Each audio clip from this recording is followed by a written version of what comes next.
If you've ever wondered why your husky doesn't bark, it's because they don't bark. Like most dogs, they talk.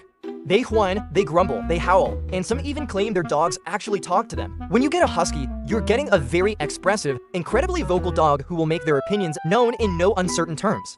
They'll throw tantrums, they'll sing, they'll talk back. Some owners even report their dogs sounding off like a foghorn or a moo. So why don't they bark? Why do they sound off in other ways? And how can you tell what all the different sounds mean?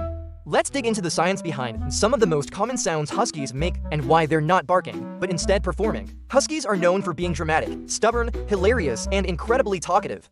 In other words, they sound off in all kinds of ways, but barking just isn't one of them. In the wild, wolves use howling as a form of long-distance communication. They use it to tell other wolves where they are and what they're doing. And because huskies are part wolf, they inherited that trait. When a husky howls, it's usually because they want to tell you something. They might be bored, they might be excited, or they might want to tell you that they want to go outside. But there are other sounds a husky makes that have nothing to do with their wolf ancestry.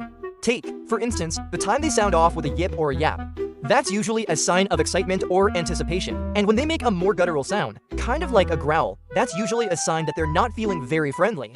It's their way of saying, back off, stranger, arguing, complaining, discussing. That's all part of living with a husky. They love to sound off and they're not afraid to speak their minds. They're furry drama queens, divas who love to perform, and they'll do it in a number of ways, from the highest soprano howl to the deepest guttural growl.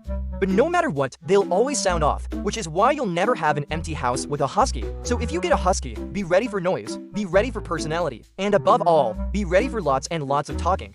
You're not adopting a dog, you're hiring a lead singer. Thanks for watching. If you found this video helpful, please like and share it with your friends. We'd really appreciate it, and don't forget to subscribe so you can see more videos like this one.